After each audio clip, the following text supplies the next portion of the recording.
was the boogeyman.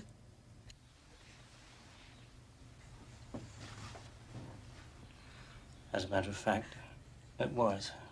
What's going on, horror fanatics? Welcome to I Shot Him 6 Times YouTube horror movie channel. As you know, I'm your host and creator of the channel, Marcus, and in this video I will be taking a step back into Scream 5 and going over some dialogue from the rough draft script that eventually would be cut and re-edited from the final draft of the script for the film that could have made certain scenes with certain characters not only look different, but possibly add a whole new perspective on how you viewed the character or scene, had they played out in the way the rough draft script was written. I will also be doing more of these type of videos, not only for Scream, but other horror movie franchises as well. If you haven't done so already, please shoot this video a like. It definitely helps out with the YouTube algorithm a ton. As well as if you happen to be a new viewer here to the channel, please shoot that subscribe button as well as that notification icon so you get all the latest content updates to the channel.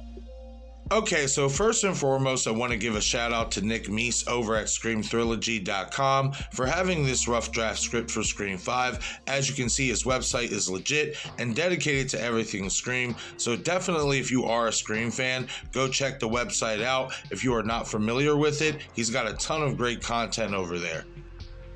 Alright everyone, so the dialogue I want to focus on from this rough draft script for Scream 5 centers around Chadmeeks Martin and livmckenzie at Stu Macher's old house during Amber Freeman's party right before we get to the final act of the film.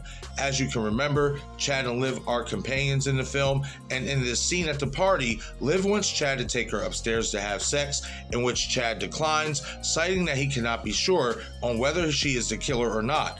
Liv gets angry and storms off, and Chad seems to regret his decision. Shortly after, Chad goes outside to look for her and ends up getting attacked by Ghostface. However, in the original draft for this scene, though mostly identical to what we saw and heard in the movie, there are a few differences that not only could have possibly changed the fate of Chad's character, but also add to the long-standing theory that there was a third killer present at Stu's old house in Scream 5. Let's dive in. This part of the script for Liv goes on to read. We follow Liv as she storms out the front, a few other kids driving off and leaving. She came here with Chad. She pulls up the Uber app on her phone. Uber X - 40 minutes wait time. Liv, goddammit. Uber pool - unavailable. She clicks on Uber Black. 55 minutes. Liv excels. I can't have sex and I can't get a ride home. Great. It's gotten quiet outside. A sound from around the side of the house, almost like a hurt animal. Liv frowns. Hello.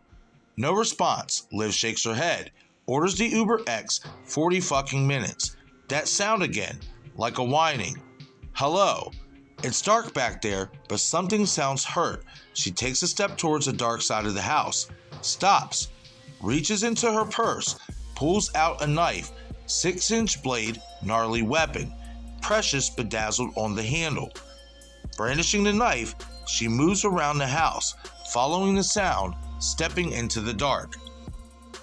Okay, so what's different about this version of events with Liv compared to what we actually saw in the film is that we actually follow Liv outside as she attempts to leave after being rejected by Chad, as they did not show this in the actual film. Now, what is interesting is that not only does she hear a sound on the side of the house that prompts her to investigate, but she also brandishes a knife with a 6-inch blade, which seems very familiar to the buck 120 knife that Ghostface tends to use. Now, the rest of the script for Liv plays out in the exact way that we see it play out in the movie, which leads me to question, if they would have kept this scene in the movie, what was the sound that Liv heard on the side of the house? Was it Ghostface? But even more importantly, if it was Ghostface, why wasn't she attacked? You could also ask if the sound she heard on the side of the house wasn't Ghostface and it was just some random animal, then where did she go in such a short amount of time? Being that moments later, Chad comes outside to look for her and gets attacked by Ghostface in the same location.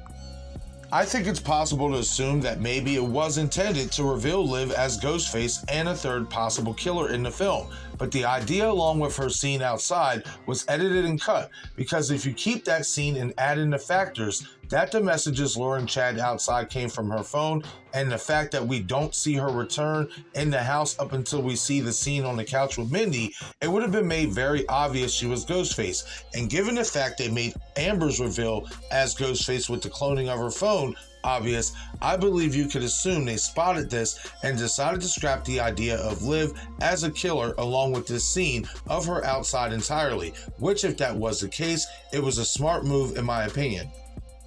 We now move on to Chad's part of the script for this scene, and it goes on to read, Chad exits the house and descends from the porch. It's getting late. Chad looks around. No Liv. Texts her again.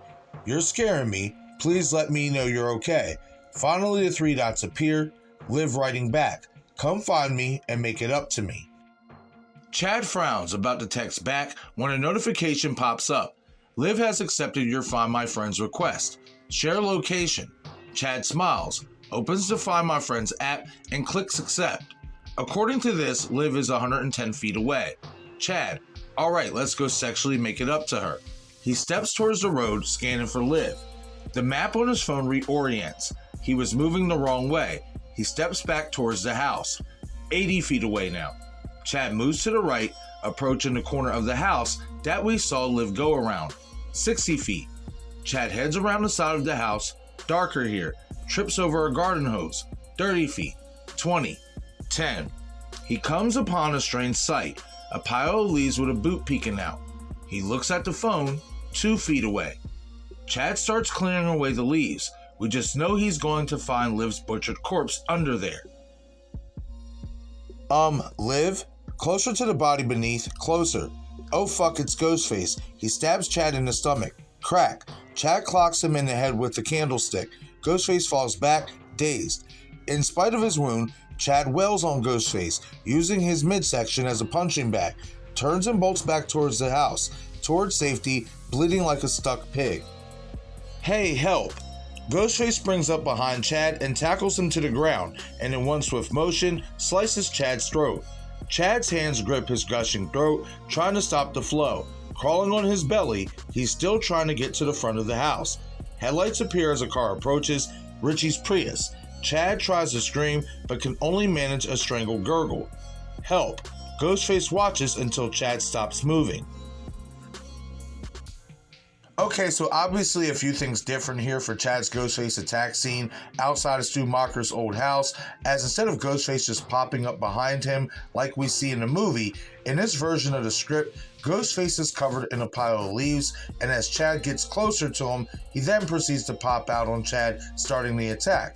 What is interesting about this, and why I believe they subsequently decided to cut this part from Chad's Ghostface attack scene, is because if Ghostface was covered in these leaves to the point where you could only see a boot sticking out, then that means someone else had to cover them in those leaves. One person isn't doing all that by themselves, which in my opinion would have confirmed that there were three killers at Stu's house the night of Amber's party, as Richie was with Sam and Tara just arriving in the Prius shortly after the attack, and Amber is supposed to be the one attacking Chad. Speaking of Amber attacking Chad, this version of the script states that Chad wails on Ghostface's midsection during the attack, using it as a punching bag.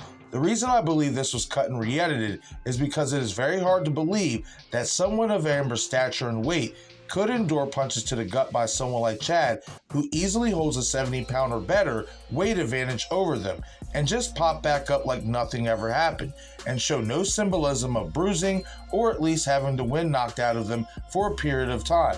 Especially when you consider only a few seconds after the attack, we see Amber coming downstairs from the upstairs of the house to greet Tara, with no signs of struggle on her at all. They press the believability limits quite far by saying and having Amber kill Dewey in the fashion that they claim that she did. And I believe after going over this sequence, it was realized this would be going over the top with having Amber do or endure things that seem highly unbelievable. And the last thing that is different in this version of the script is the fact that Chad gets his throat slashed, which would have been an homage to Kenny the cameraman in Scream 1996, which means this scene was originally supposed to be Chad's death scene. which has been touched on by the filmmakers, who subsequently changed their minds and decided to keep Chad alive and make him their version of Dewey Riley, which is why this part of the attack was re-edited and cut, as we are all well aware. With that being said, even though Scream 5 still has its writing faux pas that I'm sure we all can agree on, the changes that they made for this scene with Chad and Liv outside of Stu Macher's old house were for the better, as these differences in the script that I spoke about here in the video compared to what we actually got in the film not only would have made the assumed intended direction way too obvious in terms of there being a third killer, but the execution leading into what they were attempting to do in terms of the presentation of the idea of a third killer would have looked really bad had they have kept and shot the scenes the way that it is written in this original draft of the script. But okay everyone, that is it for this video. Leave a comment in the comment section below and let me know your thoughts on this rush draft script dialogue written for Chad and Liv's scenes outside of the Macher residence in Scream 5. Do you like this version better, or do you agree that they were smart to re-edit and cut it into the version that we got for the film? As well as let me know if you feel the same way as I do in terms of this version, possibly revealing a third killer, and do you think livmckenzie was the intended third killer that would have been revealed based on what was written in this version of the script? Once again, this is Shot6Times YouTube horror movie channel. I'm your host and creator of the channel, Marcus. Be sure to follow me on Twitter, Instagram, and Patreon. Thank you all for watching.